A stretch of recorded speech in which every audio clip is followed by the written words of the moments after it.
Look, is it time to get rolling? What do you think, people? All right, we're gonna get rolling. We're gonna get rolling.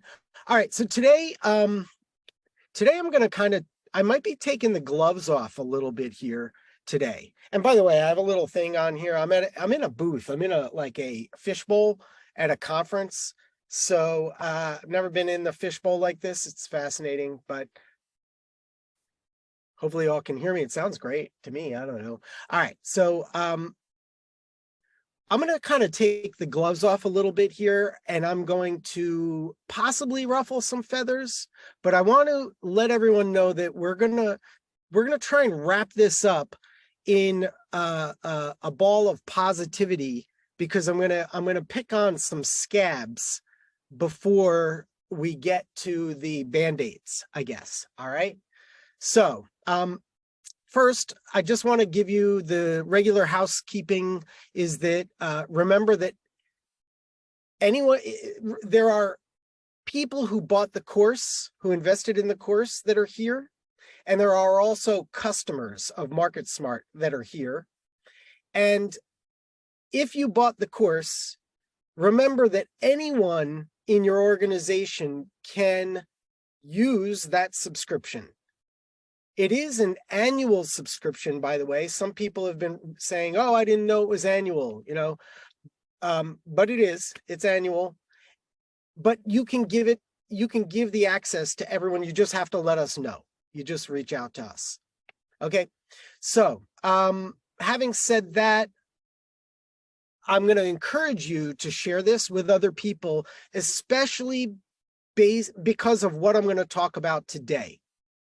Hopefully this gives you some inspiration for why you want to share the course with others. Also remember, there is the 2.5 hours worth of fast track, and the whole course is about 24 hours of stuff.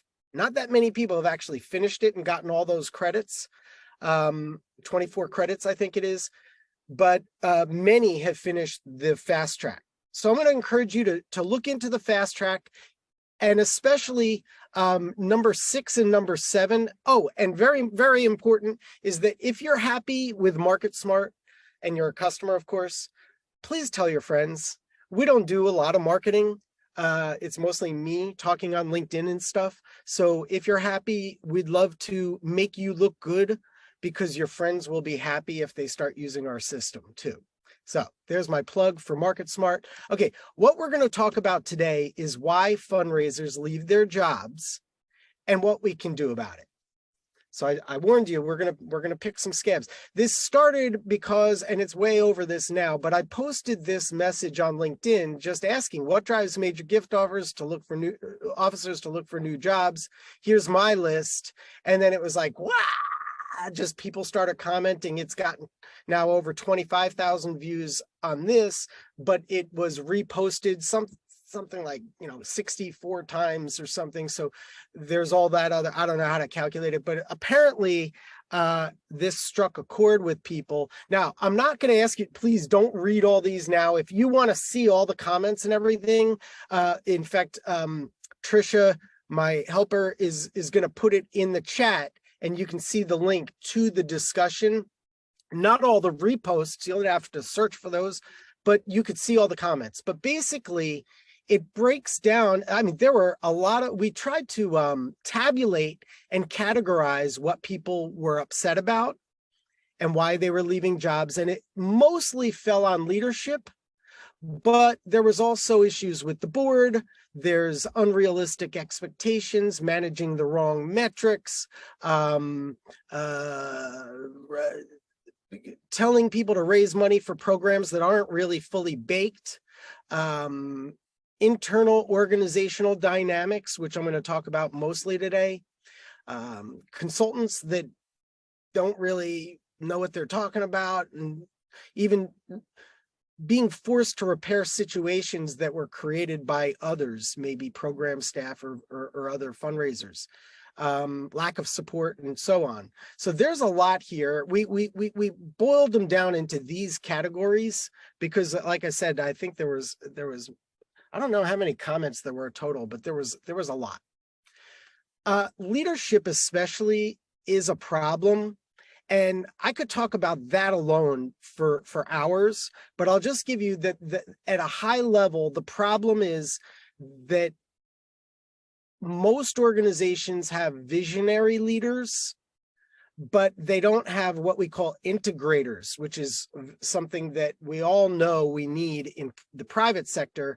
And in fact, many of you may or may not know that the integrator of MarketSmart, like I sit here and I do all this pontification and I write books and I post things on LinkedIn and I'm an inventor and a creative, but I don't really run the business. Someone named Anika runs the business. And I praise her at every breath and every step I take, because she does everything I'm incapable of doing. And most organizations don't recognize that they need a visionary and they need an integrator. They need an Anika, and she will not work for you. Do not call her, okay? But integrators really make the operation work. Visionaries are the dreamers, the aspirational people. You need both. No business can survive without them. You had Steve Jobs and Steve Wozniak. You have Warren Buffett, and I forget the other guy's name, because nobody knows. That's the funny thing. Nobody ever knows the integrator. They only know the visionary. So anyway, at a high level, most organizations either don't have the person or feel like they can't afford an integrator. And without that operationalist, you're left just with a dreamer. And I'm going to tell you, nobody would be buying anything from MarketSmart if it was just me. That would be a real problem. So let's get past that, the leadership organizational structure for a second, and talk about and really shift gears about to get beneath the surface of why people leave and all these sort of accusations and gripes that were there, which are all very valuable and worthwhile to say. But I want to go all the way back to Dr. James's research and the course. And this, by the way, is in the fast track. It's lessons 6, 7, and 8, pretty much. To me, 6, 7, and 8, and like lesson 6 is maybe 7 minutes, you know?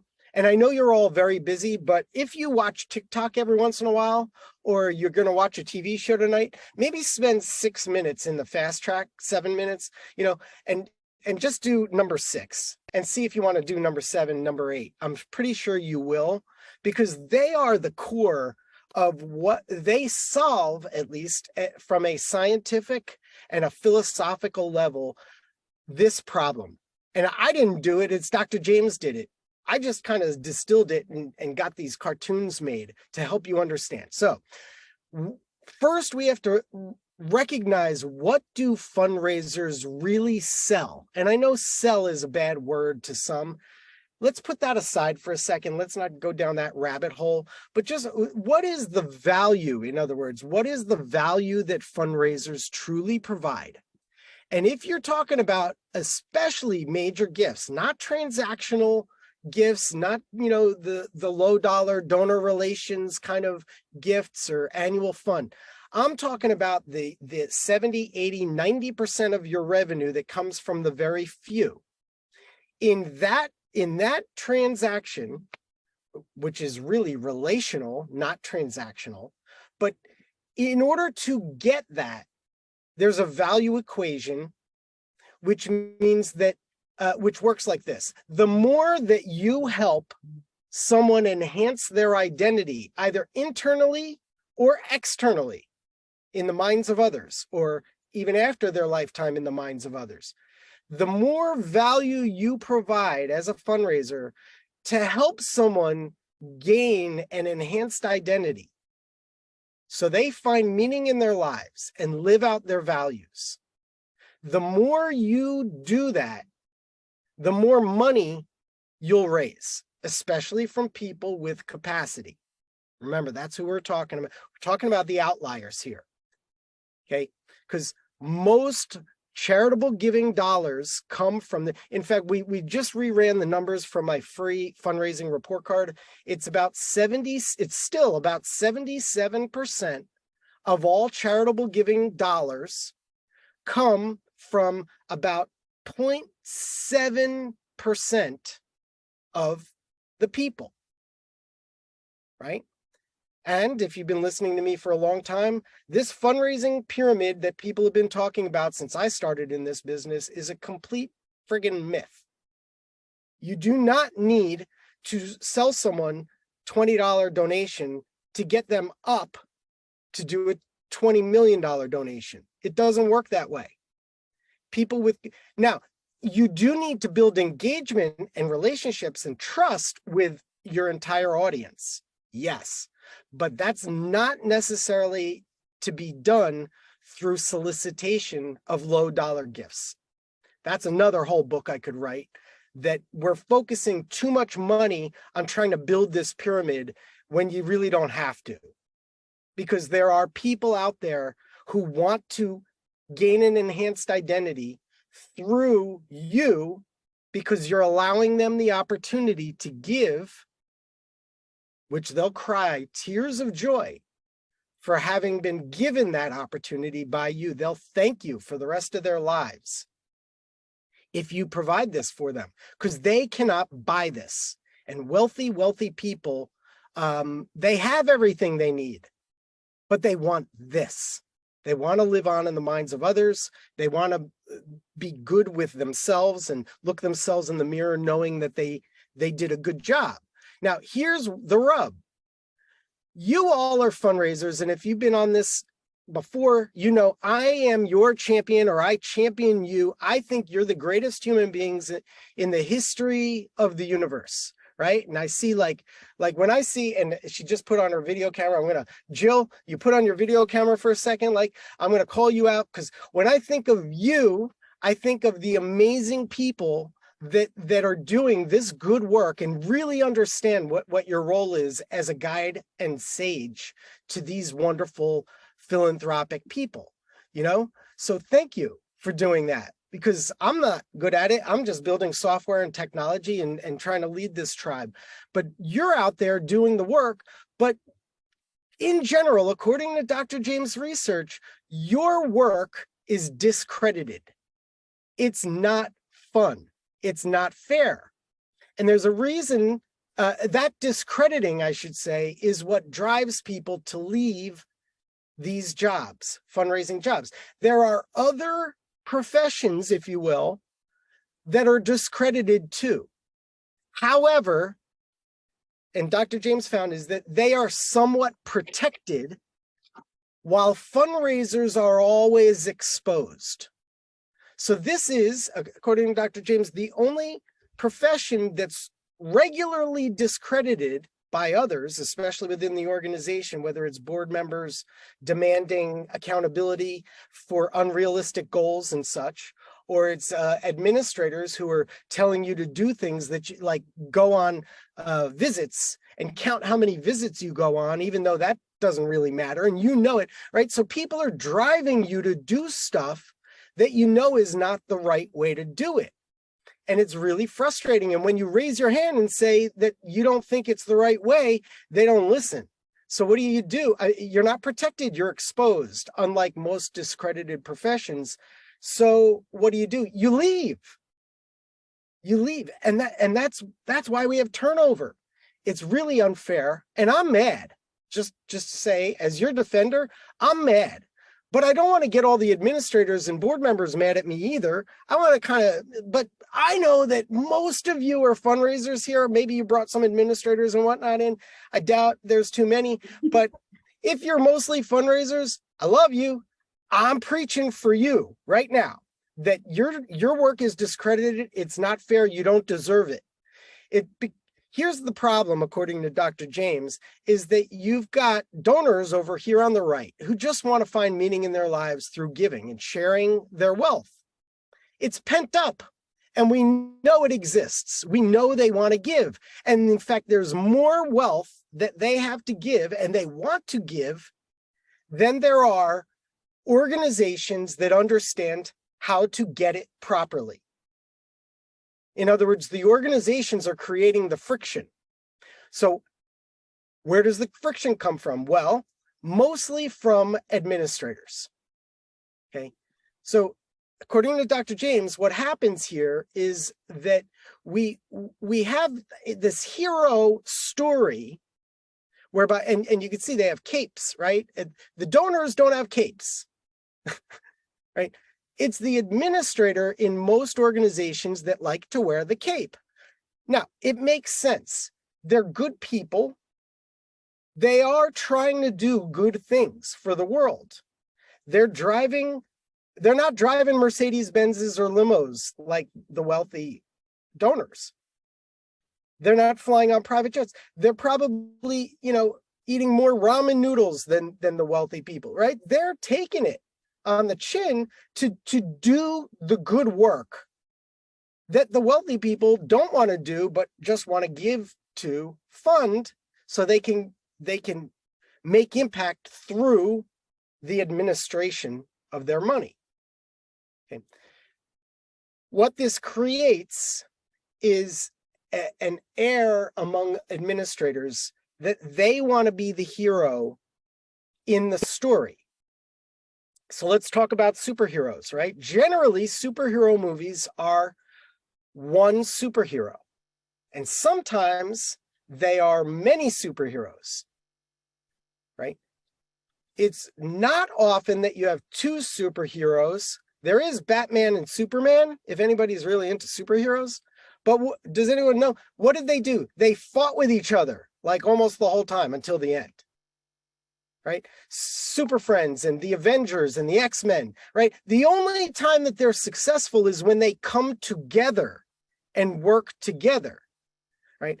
Now, the problem here is that the administrators want to be the hero in the story. And this is why so much fundraising, especially the direct mail stuff, is a lot of puffing out our chests saying, well, we're great, so you ought to give to us. Or we do good work, so you ought to give to us. And you can imagine that doesn't resonate with wealthy people, because people who have money and want to find meaning in their life through giving, they want to be the hero in the story. So if you have the administrator fighting to be the hero in the story, and the donors are going to be like, screw it, I'm not going to participate in this game. And what does that mean? So they get knocked out. And I was saying a collaborative approach works better. We were talking about superheroes like Super Friends or whatever. Okay, but what happens is the wealthy people have a decision to make. Do I put up with being Robin to Batman? I mean, Batman is the administrator. Do I want to be Robin? No. I built all this wealth. I worked all my life. I scraped. I maxed out all my credit cards. I almost went bankrupt 3 times. I had people sue me, all this stuff. No, I don't want to do that. So what am I going to do? I'm going to give my money, instead of giving it to the charity that wants it desperately, but can't get out of their own way with their hero story. I'm going to give it to the charity sector's ultimate competitor, the private family foundation, or a donor advised fund, right? So this is your true competition.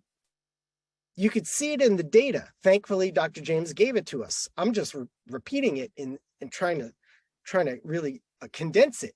So, for example, 2/3 of charitable bequest dollars go to private foundations.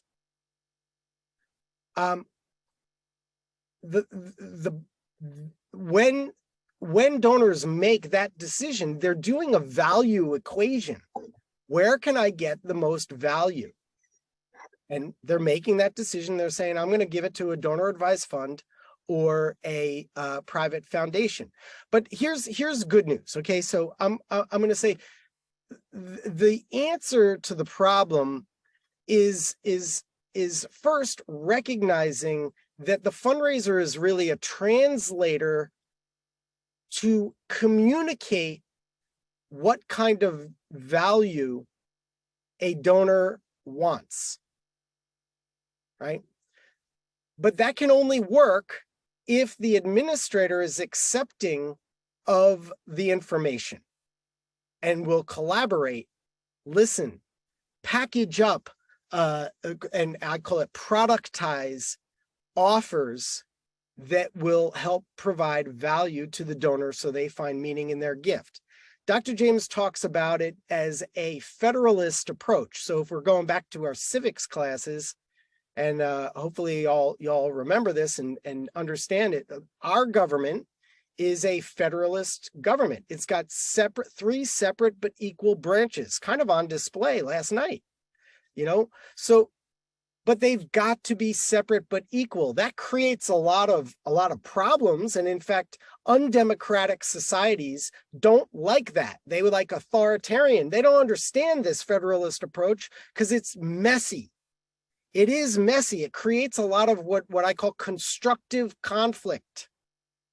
But it's necessary so that everybody has power, everybody has more equal power. This way, the donor feels that they maintain power. The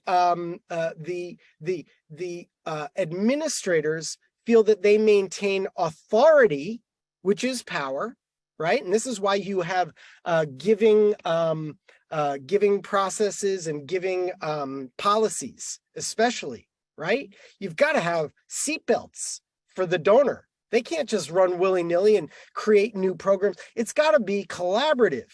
And fundraisers are the conduit. They're the facilitators and the communicators, but they need to be included and appreciated, valued by the administrators.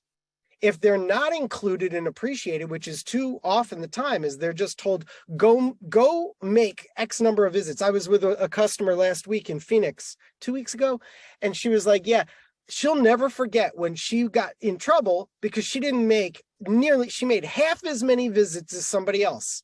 But she generated $5 million and the other person barely generated enough revenue to pay their salary. What good are visits if you're not actually helping the cause? But administrators, oftentimes the visits are good. This is the way you do it my way.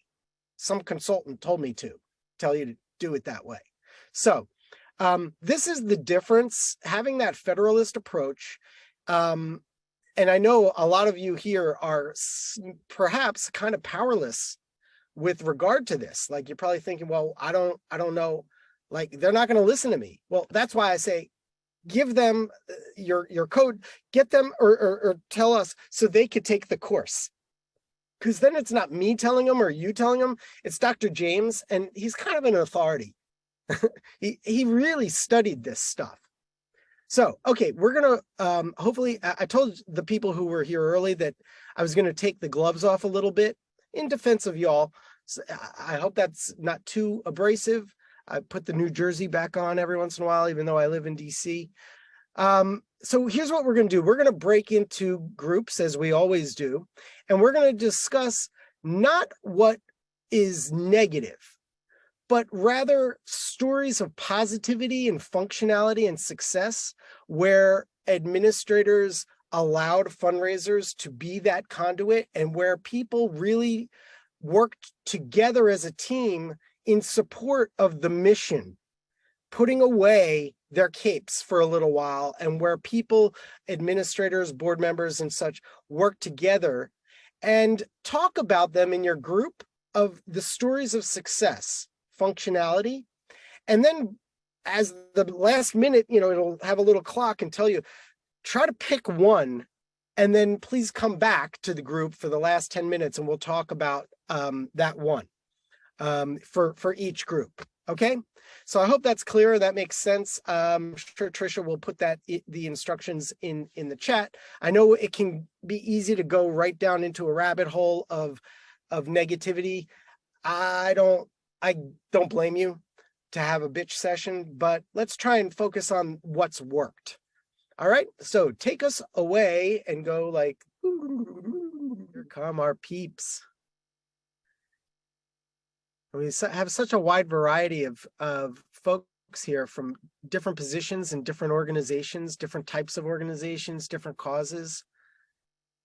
All right, let's see if I can facilitate this. I don't know if we have everybody back here, but I know that my little group had some interesting stories, and I'll just give a quick highlight reel, and then I'm going to let you all tell us in the last, what do we have, 10 minutes left, of your success stories. What I heard was, one was make friends with your administrators and allow them to get the hero story that they want, while also collaborating with them and opening up dialogue so that they're like pointing out, like call them out, as Chris said, when they're giving lip service to relational fundraising, and they say, oh yeah, we want you to do that. And then they tell you to go solicit somebody on Tuesday.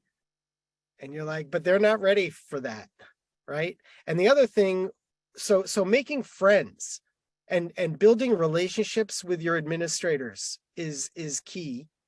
Well, and in line with that is helping them see that there is not a direct line like direct marketing gets. Like it's like you send this out, you get this back. It's not a direct line. Sometimes you met someone 5 years ago at an event, and then you bump into their estate planner or wealth manager, family, shop.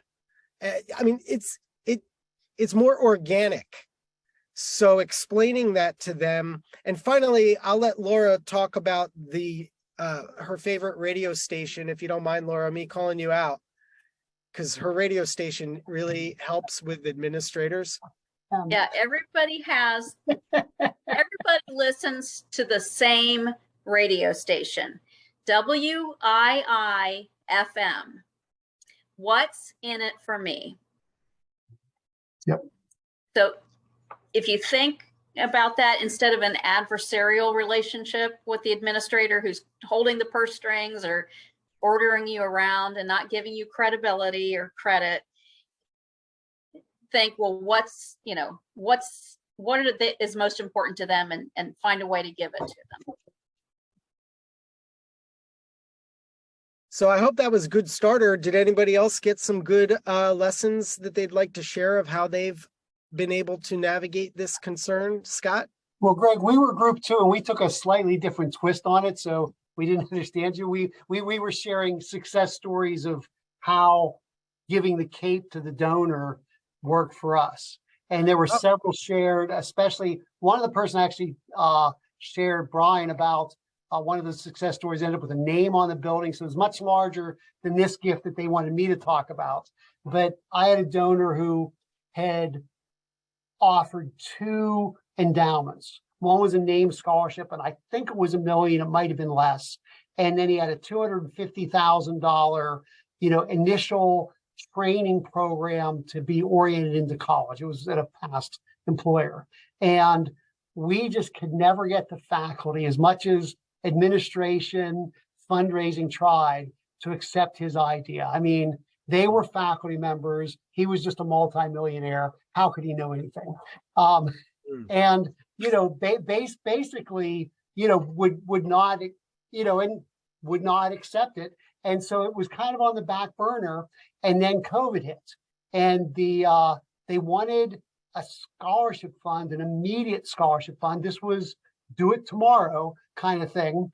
And but they wanted $50,000 to start this scholarship fund very quickly. And I approached him and said, I know that $250,000 thing is not working. We're still working on trying to figure it out. But could you take a tenth of that, take $25,000 and put it towards the scholarship money? Because I know you'd agree with this. And he said, well, yes and no. Yes, I'll give you the $25,000. No, I'm not taking $25,000 out of that thing I'm still talking about. So that's still $250,000. So it gave him the opportunity to do something we'd be really happy about. He could get, wow, this fund, we have $50,000, half of it comes from this guy. And he still had his negotiation piece with the faculty. He wants to do this orientation program. So help me understand. So did he end up getting the 250,000 or giving? Right. It's like he got Right. something. He got something right. And I'm not there any longer, and it was Oh, still going on. It was one of those things that there was pretty much two sides that they both knew what they wanted. And, so I'm not sure if he ever got that. that's fascinating. Fascinating. But it's interesting how you went back and forth between the administrators and this and that, and then you sort of negotiated. You tried to split the baby in some Right. Yep. way, and it ended up kind of working out. Fascinating. I'm not sure that's a success story exactly. We didn't get the whole thing, but we did. Yeah, right. Well, we got the million or whatever that was, and we got 25,000. But the 250,000, I hope they figured it out someday. But I'm not really sure. It's funny. It's a long game. It's funny though that you said, like, okay, you didn't really get what you wanted. You didn't really succeed with those administrators. But then right after that, you said, I'm not there anymore. Yeah, it kind of fits in, doesn't it? I mean, like poetry. Okay. Yeah. So who's had who's had But the success? administrators weren't the problem. The administrators were trying to get it It's done. the So it was more faculty. the faculty, yeah. The faculty, which is, yeah, kind of on that side of the equation, though. Yeah, they are part of the administration, I would say.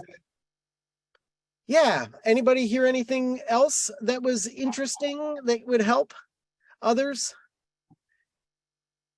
I might call on one of my staff because they were in the meetings.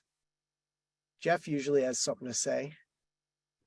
Yeah, I mean, I can sort of speak to some of the things we were talking about. Ours were, in a way, I think more on an individual level, although Charlie, I think, had probably the best sort of, we'll see what comes from it, but sort of he's been making his way up the mountain in terms of working with administration. So I think, Charlie, maybe you'd have a good story to tell, but I'll mention outside of that, on a kind of more, when I say individual level, it was even speaking to kind of how to manage your own team, whether it's, sort of setting up kind of like we have, Greg, sort of our core values that we're going to be, coachable and radically truthful, and we're going to be, gritty. MarketSmart core values. Well, this was, though, actually really the Susan, who has had to drop off here. She was speaking for her team, how they also, they used a different word than truthful, but they say, we're going to be radically honest, I think is what she said. And maybe I'm not right, but they then, call each other out and say, you're not really being radically honest with me. Tell me what you really are concerned about. What is the core issue here? Let's actually talk about it, even if it's hard. And she does that through one-on-ones and group meetings. Others talked about kind of even on a more basic level. I know some have this, some don't, but just written roles for the administrator, for the, fundraiser, written SLAs, service level agreements. This is what I'm going to do for you in my role. This is what you're going to do for me in your role. And we can come back to it and say, are we doing these things? These are the things we're supposed to do for each other. So anyways, that was a big part of our conversation, talking about sort of that trust building even between individuals and how to do it in a mechanical way. But yeah, maybe Charlie, if you don't mind, I'll pass the mic to you in terms of talking about how you've been working with your administration over time. All right. I've been in the advancement office in my current role it'll be almost 4 years in July. And we've been through 4 VPs of advancement.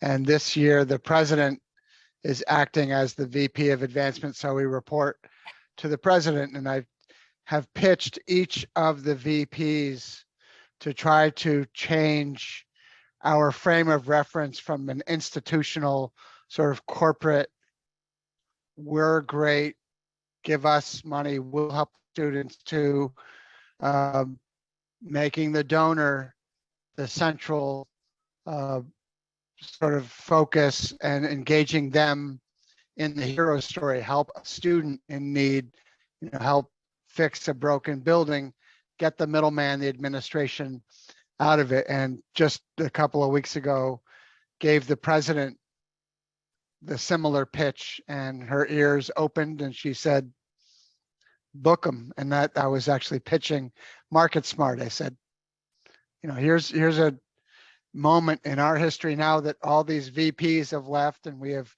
basically no staff left. There are 2 of us left. There are 20 people here when I started 14 years ago. And she said, okay, let's try it. Let's listen to what they have to say, and let's try a donor-centric point of view. And I've been trying to pitch this to the communications people for several years, and they don't get it. And you know, unfortunately they weren't English majors who read Joseph Campbell, or whatever the reason is. It's not expedient for them to focus on the student stories instead of the administrative story. So it's So I'm trying to understand, Charlie, are you becoming a customer? I'm trying. You're trying. Okay. Yes. It's been a long and winding road. Oh yeah. It's funny. I don't think we've ever asked you to become a customer exactly, though, but thank you for. You don't have to ask. Yeah. I can see the light. I think, you know, Dr. James and all the research is great. I happen to have read a lot of Joseph Campbell in college, so I'm an easy sell.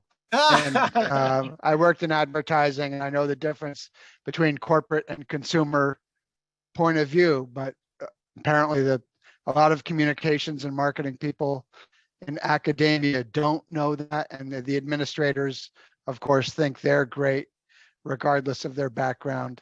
So it's just, you know, waiting for the right moment was what turned out to be what worked. I really appreciate that. Thank you, Charlie. And I want to express, I might say this in every single Mastermind Mixer, that the way MarketSmart, because I teach it to my staff, the way we do sales is the way we also teach you to do fundraising. Right. So we don't ever ask for you to buy. Generally, yeah. I'm not selling you either, but I had been trying to convince people to change their frame of reference, their point of view, for a number of years. And, you know, that just came to it was the timing. And I said, well, what the heck? I've pitched everyone else on this concept. I may as well pitch the president. And she listened. Yeah. Jill, it looked like you wanted to say something. I want to make sure that you always get to say, because it's always wise and sage advice. Well, I don't know And about do you that. want to say where you're working, if you don't mind? And Charlie first, everybody doesn't know. Oh, right. Oh, Charlie, you say. I work at Lesley University in Cambridge, Massachusetts. Thank you. Nice. And I'm with the Princess Margaret Cancer Foundation in Toronto, Ontario. I was actually trying to download a picture, our latest ad, which I'm really proud of, because it's taken us forever to get an ad that doesn't say, we're wonderful, we're curing cancer, you know, give us money if you like, you know, but this is our latest legacy ad and it's fantastic. So I'm just proud of that. And I would have liked to have shared it, but I can't seem to get it to work. And my story, and I'm just going to say what Sherry took from it, because we don't have time to go into the whole story, but it involved getting the administrator, the fundraiser, and the donor together, because what the donor wanted to do was not something we were allowed to do, like by law, but we listened to why they wanted to do it and found in the hospital a way to make that happen that is so useful. And so it's a much longer story, but getting the people together, as Sherry said, can be the magic. Because if an administrator is over here and never has to hear what the donor is actually passionate about, and you know, then it's easy to make rules and stick to them. But it's harder when you see the value of what that person is doing. So thanks. That was great. Thank you. We're about 2 minutes over, so I'm going to wrap up and say thank you, everybody, for a wonderful conversation. I hope you all got some value out of this and found more meaning in your roles and understand the dynamic, thanks to Dr. James breaking it down. And we'll see you again in the next month's Mastermind Mixer. I'm your fearless leader here checking out and saying thank you for joining. Bye, everybody. Bye.